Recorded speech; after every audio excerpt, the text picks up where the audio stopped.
نچلا مقام ہے وہ یہ ہے کہ انسان کم از کم خواب میں اپنے مولا کو دیکھ لے، کم از کم اہل بیت کی زیارت کر لے. جس طرح مولا نے سعید کو کہا سعید میں تم سے راضی، ہمارا مولا ہمیں کہے کہ تو میرا شیعہ ہے، میں تم سے راضی ہوں، تمہارے عمل سے راضی ہوں. جب تک گھروں میں، فیملی میں، ماحول میں، معاشرے میں، آفس میں زندگی ایسی نہیں بنتی جیسا اہل بیت نے کہا، اہل بیت نے سکھایا. تمام تر اہل بیت کی زندگی کے پہلوؤں کو اسٹڈی کریے. ہم نے صرف خندق و خیبر کو اسٹڈی کیا، صرف کربلا کے وہ 10 دن جو امام حسین کے تھے ہم نے ان کو اسٹڈی کیا، لیکن اس کے بعد امام زین العابدین کی زندگی، کربلا سے پہلے امام حسین کی زندگی، مولا علی کی زندگی، خیبر و خندق سے پہلے اور خیبر و خندق کے بعد جو 28 سال یا 25 سال یا 24 سال یا 23 سال امام علی نے ان خلافتوں کے دور میں مولا نے گزارے، وہ کہاں گئے؟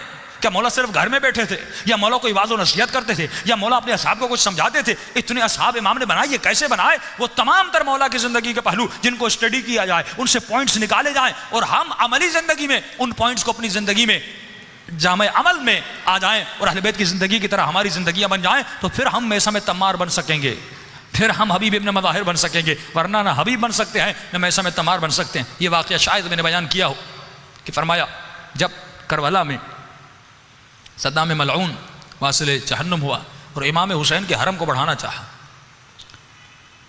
تو وہاں پر بیچ میں ایک گھر تھا، تو انہوں نے خریدنا چاہا. تو یہ گھر ایک بوڑھے شخص کا تھا، اس کے پاس آئے، یہ مزدور تھا، یہ بنائی کا کام کرتا تھا، لوگوں کے گھر بناتا تھا. اس کے پاس آئے کہ قبلہ آپ کا گھر چاہیے، سنا ہے آپ غریب ہیں، آپ کے گھر کی قیمت 10 لاکھ ہے، لیکن ہم آپ کو 50 لاکھ دینے کے لیے تیار ہیں. آپ کا گھر حرم کا حصہ بھی بنے گا، پلس میں آپ کو ثواب بھی ہوگا، لوگ نماز پڑھیں گے، گھر آپ کا ثواب آپ کو ہوگا، غریب بھی ہیں، دنیا بھی بن جائے گی اور آخرت بھی بن جائے گی.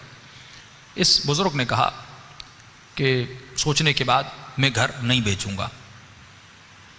تو انہوں نے کہا اگر آپ کی ڈیمانڈ زیادہ ہے تو آپ وہ بتائیے، ہم آپ کو پیسے دینے کے لیے تیار ہیں. 50 نہیں تو ہم آپ کو 60 دیں، 60 نہیں تو 70 دیں. اس نے کہا نہیں ابداً میں گھر بیچنے کے لیے تیار نہیں. کہ ہم حکومت کے آرڈرز لائیں گے، بالآخر آپ کا گھر گرایا جائے گا، کیونکہ یہ بیچ میں آ رہا ہے، ہم مولا کا صحن بنا رہے ہیں. کہ بھائی میرا گھر میری ملکیت میں نہیں بیچتا. یہ سارے لوٹ کے چلے گئے. کہ کچھ ہی دنوں کے بعد انہوں نے دیکھا اس نے بڑا سامان اپنے گھر میں اتارا ہوا ہے اور اپنے گھر کو رنگ و روغن کر رہا ہے، اپنے گھر کو نیا کر رہا ہے.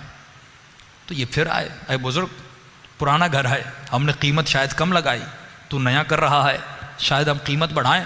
اس نے کہا نہیں بھائی مجھے گھر بیچنا ہی نہیں، بھلے آپ 1 کروڑ دو یا 2 کروڑ دو یا 10 کروڑ دو، میں نہیں بیچوں گا. یہ سارے پریشان. کہا اس نے گھر کو بالکل نیا کر دیا. اب اس نے پیغام بھیجا حرم والوں کے پاس، کہا کہ آ جاؤ میں اپنا گھر حسین ابن علی کو دینا چاہتا ہوں. یہ سب آ گئے. انہوں نے کہا بتاؤ قیمت بڑھائی ہے. اس نے کہا نہیں کوئی قیمت نہیں. کہا پھر؟ کہا میں اپنا گھر مفت میں اپنے آقا کو ہدیہ کرنا چاہتا ہوں.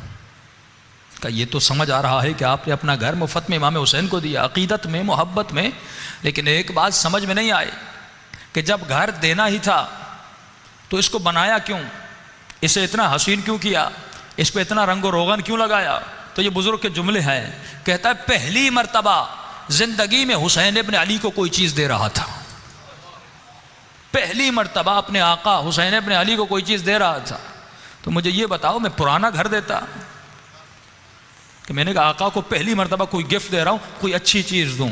اور آج امام زمانہ فرماتے اے مومن مجھے تمہارا گھر نہیں چاہیے، اے مومن مجھے تمہارے پیسے نہیں چاہیے. کہا مولا آپ کو کیا چاہیے؟ کہا مجھے تمہارا پاک دل چاہیے. کہ مولا فرماتے ہم کہیں نہیں رہتے، مومن کے گھر میں رہتے ہیں. کہ مولا مومن کا گھر کہاں ہے؟ فرمایا اس کا دل ہے. آج اگر دل قساوتوں میں مبتلا ہوگا، اگر آج دل نجاستوں میں مبتلا ہوگا، فرمایا اس دل کے گھر میں امام زمانہ نہیں آ سکتے. مولا اسی دل میں آتے ہیں جو دل پاک و پاکیزہ ہو. کہ مولا ہم گناہ سے دور ہوں تو کیسے ہوں؟ امام ایک فارمولہ بتاتے ہیں. امام فرماتے گناہ وہ کرتا ہے جس کے دل سے خوف خدا نکل جاتا ہے. آج مسئلہ یہ نہیں کہ سوشل میڈیا کا زمانہ ہے، ہر نوجوان کو پتا ہے کہ گناہ کیا ہے، ثواب کیا ہے، عقاب کیا ہے، لیکن ہم پھر بھی گناہ کرتے ہیں. کیوں؟ کیونکہ اس کے دل میں اللہ کا خوف ختم ہو گیا.